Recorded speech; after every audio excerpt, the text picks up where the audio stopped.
Good morning students. आज का जो हमारा टॉपिक रहेगा फाइनल अकाउंट का रहेगा, ठीक है। फाइनल अकाउंट में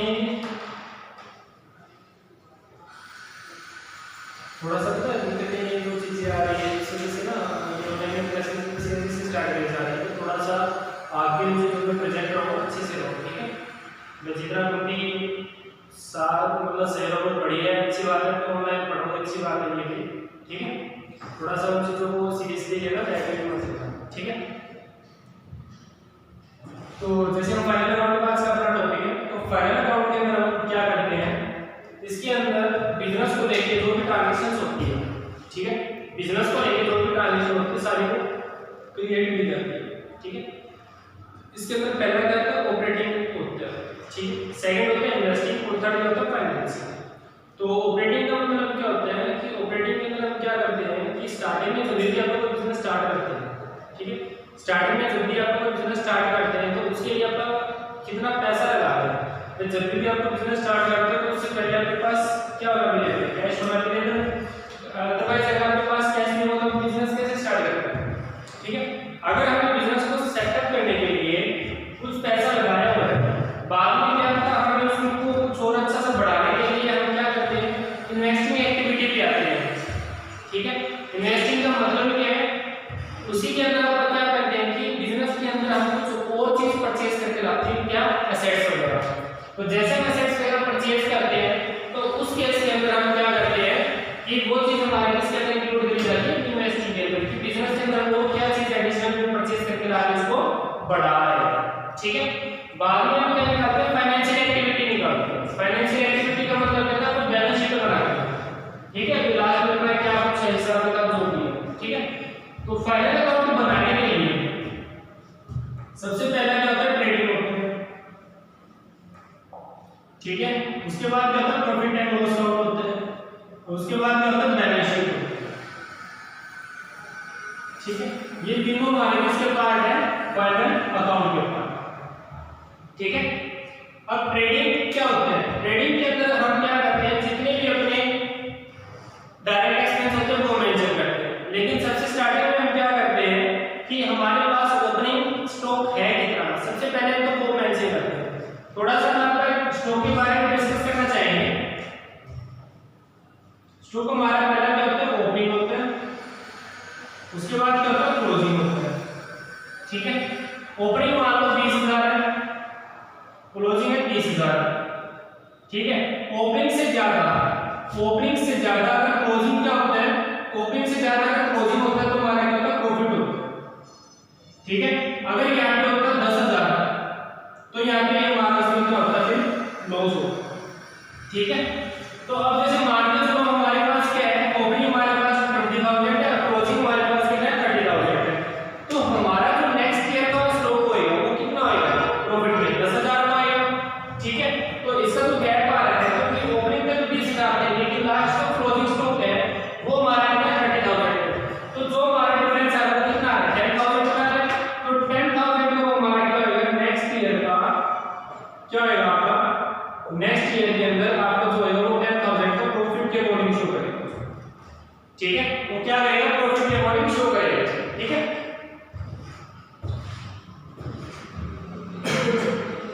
उसके बाद हमारे पास एक ऑप्शन और आता है स्टॉक को लेके, हमारा जो ओपनिंग ईयर होता है, एक होता है क्लोजिंग ईयर होता है। तो जो ओपनिंग ईयर होता है वो तो आप सबको पता ही है कि अपने 1 अप्रैल होते हैं, ठीक है। और जो क्लोजिंग होता है वो क्या होता है, मार्च होता है। अप्रैल में स्टार्ट होता है और मार्च में क्या होता है, हमारा क्लोजिंग होता है।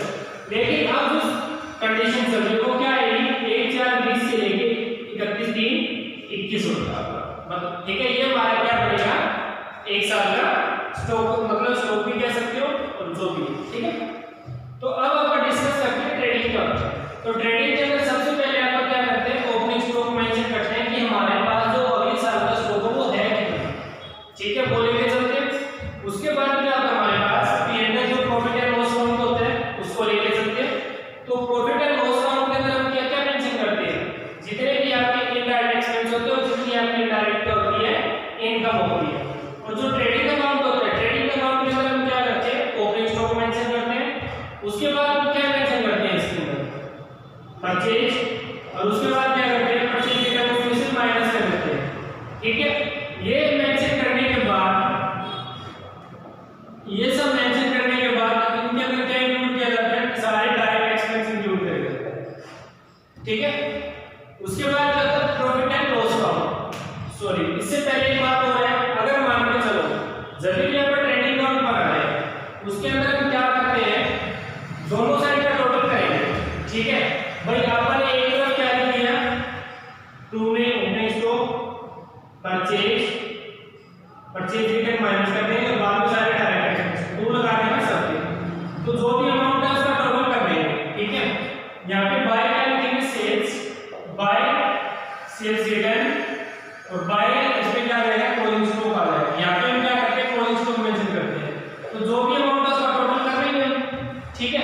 तो जैसे अपन टोटल करते हैं, तो टोटल करने के बाद, ठीक है, तो हम क्या करेंगे, टोटल करने के बाद आपको क्या करना है, इसके अंदर मान के चलो यहाँ पे टोटल आया 10,000 और इसका टोटल आ रहा है 8,000, तो दोनों तरफ लिखा कितना जाएगा, 10,000।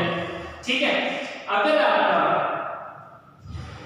ये वाली जो साइड है, दो साइड अपनी मानी, ठीक है, अगर हमारे पास सेल्स के अकॉर्डिंग जो जितनी भी ट्रांजैक्शन कर रहे हैं उसका जो भी टोटल आ रहा है, अगर उस टोटल से परचेज ओपनिंग स्टॉक वाली साइड का टोटल अगर कम होता है तो हमारा यहाँ पे क्या होगा, ग्रॉस प्रॉफिट होगा। ठीक है, क्या होगा, ग्रॉस प्रॉफिट होगा। अगर यहाँ का टोटल ज्यादा, यहाँ का टोटल कम है, तो यहाँ पे हम क्या लिखेंगे, बाय ग्रॉस लॉस लिखेंगे, क्योंकि परचेज ज्यादा की है, ठीक है, सेल ठीक है कम हुई है जो भी, तो उसके अकॉर्डिंग आप क्या करेंगे, ग्रॉस लॉस मेंशन करेंगे। ठीक है। उसी के अकॉर्डिंग अपन क्या करना है, ये तो हम ट्रेडिंग का बनाते हैं, ट्रेडिंग के बाद जो नेक्स्ट आता है वो हमारा क्या है, प्रॉफिट एंड लॉस काउंट का। तो प्रॉफिट एंड लॉस काउंट के अंदर हम क्या करते हैं, इसके अंदर इनडायरेक्ट एक्सपेंस और इनडायरेक्ट इनकम मेंशन करते हैं। सेम प्रोसेस क्या होता है, दोनों एक्सपेंस का टोटल किया जाता है और जितनी भी हमारी इनकम होती है उसका टोटल किया जाता है। तो जैसे आप इनकम और एक्सपेंस का टोटल करते हैं, अगर इनकम का टोटल ज्यादा है और एक्सपेंस का टोटल क्या है, कम है, तो वहां पे क्या लिखेंगे, नेट प्रॉफिट लिखेंगे, क्योंकि हमारे एक्सपेंस कम हो रहे हैं और इनकम ज्यादा हो रही है, तो हमारा प्रॉफिट हो रहा है।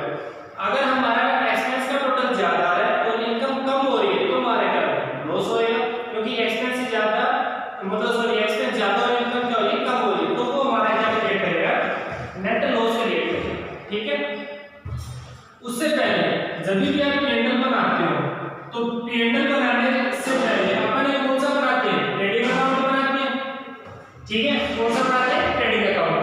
तो ट्रेडिंग अकाउंट बनाने के लिए, ठीक है, ट्रेडिंग अकाउंट होगा, तो जैसे आपने ट्रेडिंग अकाउंट बनाया, तो ट्रेडिंग अकाउंट बनाने के लिए या तो आपका रोज प्रॉफिट आएगा या आपका क्या है, रोज लॉस आएगा। ठीक है। आज तो थोड़ी करवा रहा हूं, नेक्स्ट लेक्चर में अपन क्या करेंगे, प्रैक्टिकल क्वेश्चंस भी करेंगे। ठीक है। तो जैसे मैंने क्या किया कि इसी के अंदर ग्रॉस प्रॉफिट और ग्रॉस लॉस आ गया, तो जब भी आप P&L बनाते हो तो दो साइड होती है उसकी। ठीक है। तो यहाँ पे पार्टिकुलर लिखते हैं, यहाँ पे अमाउंट, पार्टिकुलर और अमाउंट। तो इस तरफ क्या आता है, इनडायरेक्ट एक्सपेंस आता है, और इस तरफ हमारी क्या आती है, राइट साइड में इनडायरेक्ट इनकम आती है।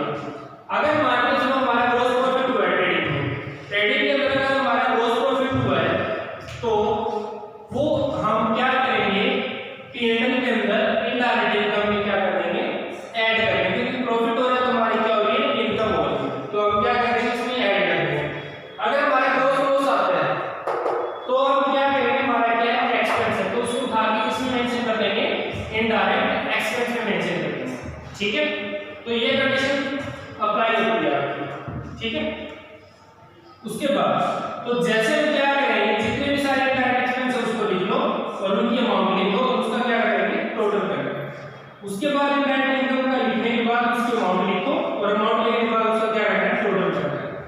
अब अगर इसका टोटल मान लो सेम वही कंडीशन उठा रहा हूं मैं, 10,000 बट इसका है 8,000, तो 10,000 का हम दोनों तरफ लिखेंगे क्योंकि पूरा तो करना ही है अपने को, और यहाँ पे हम बाकी क्या लिख देंगे, टू नेट प्रॉफिट 2,000, क्योंकि पहले अब अपन 2,000 खरीदे तो गैप आ रहा था। अब इसके अंदर पहले जो इसका टोटल बन रहा था वो कितना था, 8,000 था, 2,000 को ऐड करने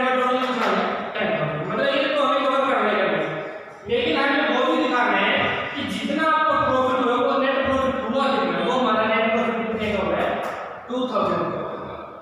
ठीक है, तो वो कंडीशंस भी आपको दिखानी पड़ेगी। अगर इसका टोटल 10,000 है, इसका टोटल होता है 8,000, ठीक है, तो 10,000 तो यहाँ पे 8,000 है, तो 10 और 8 के अकॉर्डिंग यहाँ पे हमारा 8 होता है, तो यहाँ पे क्या लिखेंगे, लॉस लिखते, कितने का लॉस होगा हमारा 2,000 का लॉस होगा, तो यहाँ पे हम क्या लिखते हैं, बाय नेट लॉस लिखेंगे ना 2,000। तो इसका टोटल आ रहा है 8,000, 2,000 को नेट होने के बाद हम क्या करेंगे, ठीक है। तो ये ज्यादा मुश्किल वाली बात नहीं है, आज आप थ्योरी में क्वेश्चन में नेक्स्ट करवाऊंगा, नेक्स्ट आपको मैं करवा दूंगा। जैसे आप कैंडल बनाते हो, तो कैंडल बनाने के बाद जो आपका नेक्स्ट टॉपिक आता है वो क्या करवाना है, बैलेंस शीट आती है। तो बैलेंस शीट के अंदर जितनी भी जब भी आप क्या बनाते हैं, बैलेंस शीट बनाते हैं, तो वहां पे क्या होता है, लायबिलिटी होती है, और उसके अमाउंट आने के बाद यहाँ पे क्या होती है, एसेट्स होती है, ठीक है, उसकी अमाउंट आ जाती है, ठीक है। तो हमारा जो क्लोजिंग स्टॉक होता है वो दो तरह मेंशन किया जाता है, पहला क्या होता है, ट्रेडिंग में मेंशन किया जाता है क्लोजिंग को, और बाद में हम काम मेंशन करते हैं बैलेंस शीट के अंदर, उसको क्लोज करने के लिए क्या करते हैं, क्लोजिंग स्टॉक को मेंशन करते हैं। और ट्रेडिंग के अंदर हम क्या करते हैं, ओपनिंग क्लोजिंग दोनों को लेकर चलते हैं, जिससे हमें ये पता चल जाता है कि हमारा जो नेक्स्ट ईयर का स्टॉक बचेगा वो कितना बचेगा, ठीक है। तो लायबिलिटी के अंदर जैसे हम क्या करते हैं, जब भी आप बैलेंस शीट बनाओ, लायबिलिटी बनाने के बाद सबसे पहले अमाउंट किसकी मेंशन करते हैं, हम कैपिटल की मेंशन करते हैं, ठीक है। तो कैपिटल की अमाउंट हम यहां नहीं लिखेंगे, कैपिटल की अमाउंट लिखनी है यहां पे, मान के चलो कैपिटल की अमाउंट है 10,000, ठीक है, तो कैपिटल की अमाउंट है वो कितनी है, 10,000 है, ठीक है, 10,000 है। उसके बाद हम क्या करेंगे, माइनस कर देंगे ड्राइंग, तो ड्राइंग मान के चलो हमारे पास कितने 2,000, तो माइनस क्या करेंगे 2,000, तो फाइनल अमाउंट कितनी बचेगी हमारे पास, 8,000 बचेगी, ठीक है। उसके बाद अगर आपके पास कोई प्रीपेड इंश्योरेंस है या इनकम टैक्स है वगैरह जो भी है, वो भी हम इसमें से क्या कर देंगे, माइनस कर देंगे इसमें से, ठीक है। उसके बाद आप पीएनएल के अंदर मान के चलो दो कंडीशन क्या आती है, एक नेट प्रॉफिट आता है, एक आता है नेट लॉस आता है। अगर आपका नेट प्रॉफिट आता है तो हम इसमें क्या कर देंगे, ऐड कर देंगे, क्योंकि प्रॉफिट हमारा ऐड हो जाएगा। अगर हमको लॉस आता है तो इसमें से हम क्या कर देंगे, माइनस कर देंगे, तो हमारा क्या रिलेट होगा, लॉस रिलेट होगा, ठीक है। तो हमारे यहाँ क्या हो जाएगा, लॉस रिलेट हो जाएगा, ठीक है। तो इसके अंदर अगर नेट प्रॉफिट आता है तो प्लस कर दो नेट प्रॉफिट, मान के चलो नेट प्रॉफिट हमारा 2,000 है, ठीक है, तो अभी इन दोनों का टोटल कितना होगा, 10,000, तब आपको यहाँ फाइनल अमाउंट लिखनी है, उससे पहले आप फाइनल अमाउंट नहीं लिख सकते, क्योंकि हमें इनकी क्या करनी है, सबसे पहले कैलकुलेशन करनी है, तब जाके आपको यहाँ पे क्या करेंगे, फाइनल अमाउंट लिखेंगे, ठीक है। उसके बाद जितने आपका क्रेडिटर होते हैं, लोन से लेके जो भी ऑप्शन होते हैं, बिल पेबल होता है, जो भी है, ये सारी कंडीशन हमें जितनी भी आपकी लायबिलिटी बनती है वो सारी हम इसमें मेंशन कर देंगे विद अमाउंट के साथ, बाद में क्या कर लेंगे, उनका टोटल कर लेंगे। तो एक बात तो मैं बतानी पड़ेगी आपको, ट्रेडिंग के अंदर ट्रेडर के अंदर जब भी आप टोटल करो उसके नीचे हमेशा 2 रुपए होना चाहिए, क्योंकि उसका हम क्लोज कर रहे हैं, ठीक है, खाता जो भी है, और यहाँ पे भी हम बैलेंस शीट में बनाएंगे तो 2 लाइन करेंगे, ठीक है। तो ये तो मेंशन कर देंगे। उसके बाद वहां पे क्या मेंशन करना है, असेट्स मेंशन करनी है। तो असेट्स हमारी कौन सी होती है, फिक्स्ड असेट्स होती है, और कौन सी होती है, करंट असेट्स होती है। तो वो सारी यानी कि उनके अमाउंट लिख देना, और लास्ट में आप क्या लिखेंगे, क्लोजिंग स्टॉक लिखेंगे, और उसको क्लोजिंग स्टॉक की अमाउंट लिखने के बाद उसका क्या कर देंगे, टोटल करेंगे। लेकिन एक बात याद रखना, कुछ एक केसेस में थोड़ा सा पजल करने के लिए कैपिटल की अमाउंट कम कर देंगे या तो भी छोड़ देंगे आपके लिए, ठीक है। वैसे तो देखा है हमेशा क्या होता है, जो बैलेंस शीट होती है वो आपको दोनों साइड के हमेशा इक्वल होनी चाहिए। अगर आपकी इक्वल नहीं है तो आपका पूरा कहीं ना कहीं ट्रांजैक्शन में गलती हो रही या पूरा समय गलत हो गया। लेकिन कई केसेस में क्या होता है, क्वेश्चन सही करके आ रहे हैं, ठीक है, क्वेश्चन तो सही करके आ रहे हैं, लेकिन उस केस में अगर कोई छोटी सी अमाउंट आपके लिए छोड़ देता है बैलेंस शीट के अंदर, तो हमारा डिफरेंस दिखा देगा। और जब भी आपका बैलेंस शीट में डिफरेंस दिखाए तो आप उसको किसमें मेंशन करेंगे, सस्पेंस काउंट के अंदर मेंशन करेंगे, ठीक है। बैलेंस शीट के अंदर हमेशा आपका क्या करना है, जिस तरह भी अमाउंट कम आएगी उसी की तरफ आपका क्या करेंगे, सस्पेंस काउंट मेंशन कर देंगे, ठीक है। या फिर आप क्या कर सकते हो, कैपिटल में ऐड भी कर सकते हो, ठीक है। तो जैसे करंट असेट्स और फिक्स्ड असेट्स मेंशन कर देंगे, उसके बाद यहां पे क्या क्लोजिंग स्टॉक मेंशन कर देंगे। तो जैसे आपने क्लोजिंग स्टॉक मेंशन किया उसका सबका टोटल कर देंगे, दोनों साइड का टोटल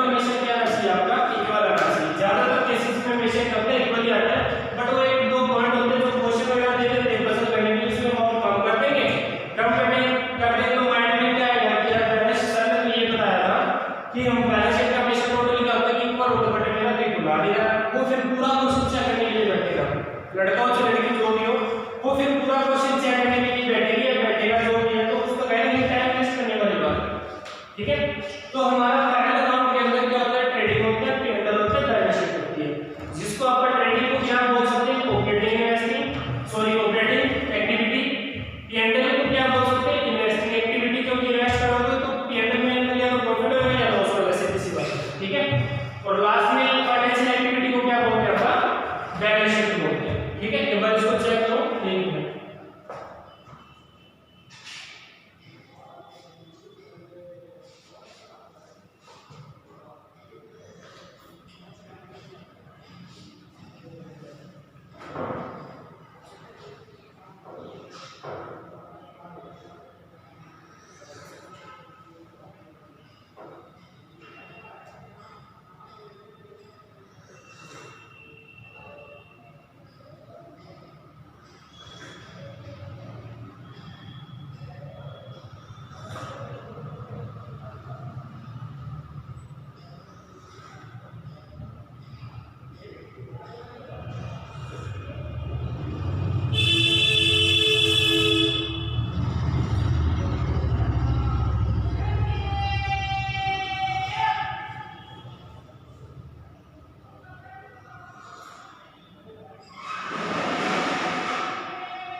ठीक है, कर लिया चेक, ठीक है। तो ज्यादा मुश्किल वाली बात है, आप इसको अच्छे से एक्सप्लेन भी कर सकते हो, कोई दिक्कत नहीं है इसमें, ठीक है। आज हम थ्योरी करेंगे, बट नेक्स्ट डे आप क्या करेंगे, क्वेश्चंस करेंगे इसके, ठीक है। अब फाइनल अकाउंट में कुछ बातें और बतानी है, मैं इसको कर देता हूं।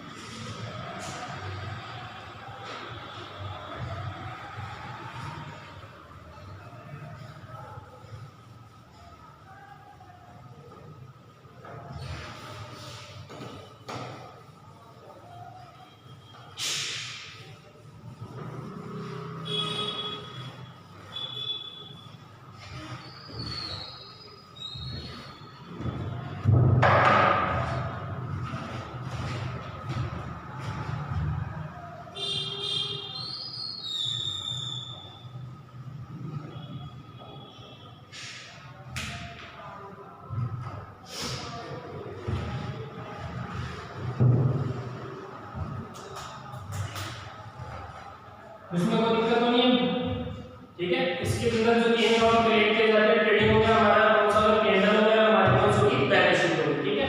तो ये कंडीशन को अप्लाई कर सकते हैं, कोई दिक्कत वाली बात नहीं है इसमें, ठीक है। उसके बाद थोड़ा सा बच्चों को दिक्कत आती है, सर हमें पता कैसे चलता है डायरेक्ट एक्सपेंस कैसे होते हैं, इनडायरेक्ट इनकम कैसे होती है, उसको कैसे मेंशन करें, डायरेक्ट एक्सपेंस कौन से होते हैं, वो चीजें ना नोट्स के अंदर हर चीज मेंशन की हुई होती है। जब तक आप उस चीज को रीड नहीं करोगे ना, तब तक शायद वो आपके दिमाग में सेट नहीं बैठेगी। तभी मैं आपको वो चीज याद दिलाता हूं कि आप उस चीज को पहले याद रखते चलो, क्योंकि ट्रांजैक्शन में मान के चलो आप जनरल एंट्री करते हो, तो जनरल एंट्री में एंट्री होती भी नहीं, ठीक है। अब जैसे आप परचेज के बाद में एंट्री करते हो, तो नाम परचेज का आता है, परचेज का रिजल्ट बनाओ, वो अंदर जाएगा किसमें, वो परचेज में जाता है। तो वो चीजें भी याद होनी चाहिए। अब जैसे मान के चलो सैलरी होता है, ठीक है, तो सैलरी के अंदर क्या होता है, वो डायरेक्ट एक्सपेंस ही है, डायरेक्ट एक्सपेंस। कई बच्चे कहते हैं डायरेक्ट एक्सपेंस, क्यों है वो डायरेक्ट एक्सपेंस, क्योंकि सैलरी जो होती है हमारी वो किसके अंदर मेंशन की जाती है, आपकी इनडायरेक्ट एक्सपेंस में, क्योंकि जो सैलरी मिलती है वो हमें डायरेक्टली नहीं मिलती। वो हमें बच्चे क्या सोच रहे हैं कि बस हमें पैसे डायरेक्टली मिलते हैं, लेकिन वो डायरेक्ट का मतलब कहता है डे बाय डे, इनडायरेक्ट का मतलब कहता है उसको डे बाय डे में करने के बजाय हम क्या करते हैं, मंथली पेमेंट करते हैं या फिर आपको पीरियड टाइम में पेमेंट करते हैं, ठीक है। तो वो हम किसमें करते हैं, डायरेक्ट एक्सपेंस में। तो फाइनल अकाउंट जब भी आप क्रिएट करो, P&L ठीक है। और कौन सा करते हो, ट्रेडिंग भी क्रिएट करते हो, P&L क्रिएट करते हो, उसके बाद क्या करते हो, बैलेंस शीट क्रिएट करते हो। तो ये चीजें जब क्रिएट होती है ना, तो ट्रेडिंग के अंदर आप क्या मेंशन करते हैं, डायरेक्ट एक्सपेंस, P&L में क्या करते हैं, इनडायरेक्ट एक्सपेंस और इनडायरेक्ट इनकम। बैलेंस शीट में क्या मेंशन करते हैं, लायबिलिटी और क्या करते हैं, असेट्स। अब असेट्स तो आपको पता है कौन कौन सी होती है हमारी, पहली कौन सी होती है, करंट असेट्स, फिर कौन सी होती है, फिक्स्ड असेट्स, वो मेंशन करते हैं। ठीक है। लायबिलिटी हमारी कौन सी होती है, करंट लायबिलिटी, और ये कौन सी होती है, फिक्स्ड लायबिलिटी होती है। ठीक है। तो ये चीजें अपने को पता होनी चाहिए, ये चीजें इनके अंदर क्या करी जाती है, मेंशन करी जाती है। अब कोई आपका सिंपल एक टॉपिक लगा लो, जैसे हमने रॉयल्टी बोल दिया, ठीक है। अब मैं एक वर्ड बोलता हूँ रॉयल्टी। रॉयल्टी आपका क्या डायरेक्ट एक्सपेंस है या इनडायरेक्ट एक्सपेंस है, और वो अंदर जाएगा किसमें, अगर वो डायरेक्ट है तो किसमें जाएगा, अगर वो इनडायरेक्ट है तो किसमें मेंशन करेंगे आप। ठीक है। अब रॉयल्टी बच्चे क्या कह देते हैं, देख के भी कह देते हैं डायरेक्ट एक्सपेंस है, लेकिन वो है कैसे डायरेक्ट एक्सपेंस आपका रॉयल्टी। रॉयल्टी हमारा क्या होता है, अधिकार होता है। ठीक है। रॉयल्टी क्या होता है, अधिकार होता है। एक छोटा सा एग्जांपल हम लेना चाहेंगे, जब भी आपको फ्रेंचाइजी लेते हो या कोई आप संस्था जो भी संस्था के अकॉर्डिंग कुछ भी करते हो, तो उसके अकॉर्डिंग आपको वो चीज लेने में, फ्रेंचाइजी लेने के अंदर या कुछ भी करने के लिए, उसके लिए आपको क्या करना पड़ता है, डायरेक्टली पेमेंट करनी पड़ती है। ठीक है। जब तक आप डायरेक्टली पेमेंट नहीं करोगे तब तक आपको वो क्या नहीं होगा, रॉयल्टी मतलब एक अधिकार नहीं होगा उसमें। ठीक है। जो ये दिल्ली से लेते हैं फ्रेंचाइजी या जो भी है जहाँ से भी लेते हैं, तो उसके लिए आपको क्या करनी पड़ती है, डायरेक्टली पेमेंट करनी पड़ती है। जब तक आप उसको डायरेक्ट पेमेंट नहीं करेंगे तब तक आपके पास वो रॉयल्टी नहीं आएगी उससे। ठीक है। जैसे आप लोग मकान लेते हो तो चलो कई बार ज्यादातर क्या होता है, कई केसेस में कोई भी मतलब कंटेंट जो भी दिलवाता है थोड़े कुछ दिलवाते थोड़ी बात में, लेकिन ज्यादातर केसेस में वो क्या करते हैं कि डायरेक्ट पेमेंट चाहिए, मतलब इकट्ठी चाहिए ऐसा से आप बाद दो से महीने बाद दो से 10 दिन बाद दो जैसे। ठीक है। तो ट्रेडिंग के अंदर हमेशा याद रखना हमारे कौन से एक्सपेंस आते हैं, डायरेक्ट एक्सपेंस। अब डायरेक्ट एक्सपेंस के अंदर एक टॉपिक आता है और इनडायरेक्ट के अंदर भी एक क्या लिखा होता है, वेजेस एंड सैलरी। एक क्या लिखा होता है, सैलरी एंड वेजेस, ये दो होते हैं। ठीक है। अब वेजेस इसमें भी है, सैलरी इसमें भी है, इसमें भी है। ठीक है। ये हमारा कौन सा एक्सपेंस होता है, डायरेक्ट एक्सपेंस होता है, और ये हमारा कौन सा होता है, इनडायरेक्ट एक्सपेंस होता है। ठीक है। तो अब डायरेक्ट एक्सपेंस ये नहीं है कि इसमें वेजेस पहले आएगा तो डायरेक्ट है, इसमें सैलरी पहले आएगा तो इनडायरेक्ट है। ठीक है। लॉजिक ये नहीं बनता। अब इसमें क्या करें, वेजेस एंड सैलरी, मैं छोटा सा आपको ये जो लेबर उसके अकॉर्डिंग बता रहा हूँ कि वेजेस एंड सैलरी को लेकर अपन कैसे बना सकते हैं डायरेक्ट एक्सपेंस की, वेजेस एंड सैलरी मतलब जो अपन लेबर को क्या दे रहे हैं, डे बाय डे 500 रुपए जो उनकी इनकम होती है, वो हम क्या करते हैं, उस वेजेस को अपन सैलरी दे रहे हैं क्या, डे बाय डे, तो वो हमारे लिए क्या रिलेट करते हैं, डायरेक्ट एक्सपेंस से रिलेट करते हैं। ठीक है। अब सैलरी एंड वेजेस का मतलब क्या होता है, जैसे कई बार आपको पता है कि कोई बंदा क्या करता है, मकान से बनवाता है, वो क्या करता है, लेबर से बनवाता है। ठीक है। तो बनता तो लेबर से है वैसे, लेकिन कई बार क्या होता है जो ठेकेदार होते हैं आपके, ठीक है, जो क्या होते हैं ठेकेदार होते हैं, तो वो क्या करते हैं कि हमारा काम करता है उसको पैसे देना होता है, लेबर को खुद लेके आते हैं, हम लेबर नहीं लेके आते उस केसेस के अंदर। इस केस में तो खुद लेबर लेके आते हैं और उसको पेमेंट करते हैं लेबर को, बट इस केस में क्या है कि वो ठेकेदार पेमेंट तो लेबर लेके आ रहा है और हमने ठेकेदार को क्या कर दिया, पेमेंट कर दिया। तो जिसमें भी गाड़ी वो इनको से आज दे कल दे या दो दिन बाद जैसे दे रहा है, वो एक अलग बात है। तो लेकिन के पास जो सैलरी जा रही है वो क्या जा रही है, इनडायरेक्टली जा रही है, मतलब डे बाय डे नहीं जा रही है। उसके पास क्या भी एक दिन दे दी, दो दिन दे दी, तीसरे दिन दे दी, चौथे दिन दे दी, इतने दिन नहीं दी, मतलब ऐसे कुछ केस होता है। तो थोड़े से पॉइंट ऑफ व्यू होते तो हमारे सेम ही है, लेकिन उनका क्या होता है, मीनिंग अलग होता है। अब इसका देखा जाए तो आप दोनों डायरेक्ट में बोल सकते हो, लेकिन वो हमारी चीज नहीं है डायरेक्ट। ठीक है। और एक बात और बताता हूँ, ये हर फाइनल अकाउंट में ओनर को लेके, ओनर हो गया तो क्या होगा, पर्सनल यूज हो गया, पर्सनल यूज है तो क्या क्रिएट करते हैं, ड्राइंग क्रिएट करते हैं। ड्राइंग अंडर किस में जाता है, कैपिटल में, कैपिटल में से क्या होता है, माइनस होता है, तो अंडर में किस में करेंगे मेंशन, लायबिलिटी में मेंशन करेंगे। ठीक है। तो ओनर से लेके जितना भी ओनर इक्विपमेंट होता है, ओनर कैपिटल होती है, जो भी होता है वो सारा हमेशा किसमें मेंशन करना होता है, लायबिलिटी में मेंशन करना। ठीक है, लोन को लेके जितनी भी ट्रांजैक्शन होती है, अब जैसे हम लोन को लेके कोई भी ट्रांजैक्शन करते हैं, एक छोटा सा टॉपिक लेते हैं हम,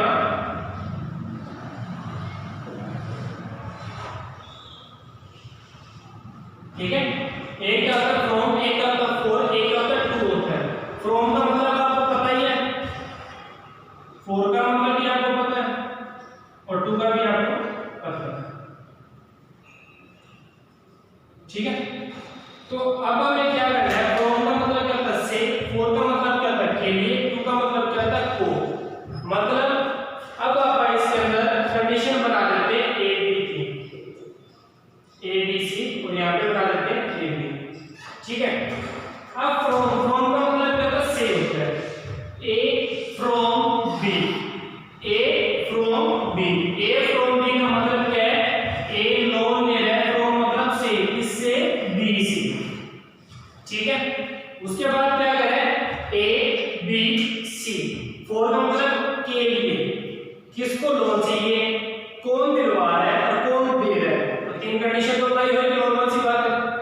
मान के चलो किसको लोन चाहिए, दिलवा बी रहा है, दे कौन रहा है, दे रहा है, तो वो कंडीशन हमारी कौन सी होती है, फोर की कंडीशन होती है। इसमें थोड़ा सा चेंज हो जाता है, टू के अंदर आ गया। ठीक है, अगर मान के चलो इसने लोन लिया किससे, बी से, नॉर्मल सी बात है, तो ये इसकी लायबिलिटी है, ये इसको दे रहा है। अगर जब इसने लोन लिया और लोन के ऊपर क्या देगा, वो इंटरेस्ट देगा, तो इसका क्या हो गया, एक्सपेंस, बट इसकी क्या होगी, इनकम। ठीक है, अब इसको लोन चाहिए ना, दिलवा कौन रहा है, बी, दे कौन रहा है, ए, है तो ये भी हमारी लायबिलिटी, क्योंकि लोन दिलवा भी रहा है और पे ले रहा है, मतलब इनकी लायबिलिटी बनती है। तो ये इसको जो लोन मिल रहा है, उस लोन के ऊपर वो क्या ले रहा है, इंटरेस्ट दे रहा है, तो इसका क्या है, एक्सपेंस है, इसका कुछ नहीं है, इसकी क्या हो जाएगी, इनकम हो जाएगी। ये तो एक गारंटर है। ठीक है, उसके बाद क्या होता है, ए बी, अब केस किसका आता है, टू का केस आता है। टू की कंडीशन जहां भी आ जाएगी ना, तो वहां थोड़ा सा केस चेंज हो जाता है आपका। अब ए टू बी, मतलब ए ने लोन दिया किसको, को है ना, टू का मतलब क्या था, को, किसको लोन दिया, बी को, तो बी को उसने क्या दिया, लोन दिया, किसने, ए ने। अगर ए ने बी को लोन दिया है, तो लोन देने के बाद बी को जो लोन मिला है उसके ऊपर क्या दे रहा है, वो इंटरेस्ट दे रहा है, तो ए के लिए क्या क्रिएट होएगा, इनकम क्रिएट होगी, क्योंकि लोन एग्जिस्ट किया किसने, ए ने दिया है। अगर ए ने लोन दिया है बी को, तो ए का क्या होता है, एक असेट्स बनती है, करंट असेट्स बनती है। ठीक है, करंट असेट्स के अंदर क्या होता है, कैश इन हैंड आता है, कैश एट बैंक की एग्जांपल आते हैं आपके। तो ए ने लोन दिया है बी को, उसकी क्या बनता है, करंट असेट्स बनती है, बी उसको क्या करेगा, वापस करेगा, किसको करेगा, ए को, तो उसका क्या हो जाएगा, इनकम हो जाएगा। अगर ए टू बी आता है तो करंट असेट्स है, क्योंकि इस बंदे को, इसने लोन जो बी को दिया था, अब बी उसको रिटर्न करेगा, तो रिटर्न करेगा तो ए के लिए क्या होगी, इनडायरेक्ट इनकम होगी, नेट इन केसेस के अकॉर्डिंग वो एक्सपेंस हो रहा है। ठीक है, तो थोड़ा सा पॉइंट ऑफ व्यू ध्यान में रख के चलना पड़ता है। जब फ्रॉम और फॉर की कंडीशन आती है तो आप लायबिलिटी में मेंशन करते हैं बैलेंस शीट के अंदर। अगर टू की कंडीशन आती है तो भी बैलेंस शीट के अंदर एसेट्स में मेंशन करेंगे। ठीक है, फाइनल अकाउंट तो जितना अच्छे से करेंगे उतना बेनिफिट है, क्योंकि हर एक पॉइंट देखा जाए बहुत अच्छे से क्लियर हो जाएगा। हमारी ऐसी बात नहीं है, थोड़ा सा उसको जितना अच्छे से लेके चलोगे वो तुम्हारे पे डिपेंड है। ठीक है, जितना पहले लोग उतना अच्छा है, कुछ हमारी भी कुछ चीज में थोड़ा प्रोग्रेस होती रहती है, जितने डाउट आते रहते हैं, जो भी है जैसे भी, तो वो कंडीशन यहाँ पर है। ठीक है, और भी किसी भी तरह से कोई डाउट हो तो बता दो, कोई क्वेरी है जो भी है, ये मैं इसको कर देता हूं।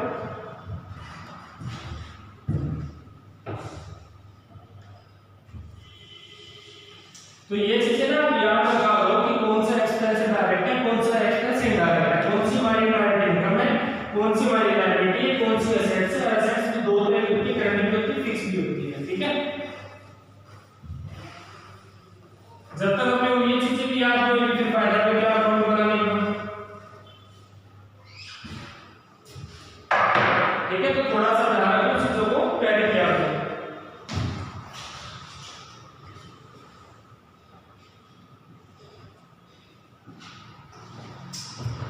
ठीक है, आज हम अपना करेंगे नेक्स्ट कल की जो क्लास होगी हमारे फाइनल राउंड की, उसके अंदर थोड़ा सा रिपीटेशन में मैं थोड़ी भी कर दूंगा और उसी के अकॉर्डिंग आप आगे क्या करेंगे, क्वेश्चंस करके दिखा दूंगा आपको। ठीक है, ओके।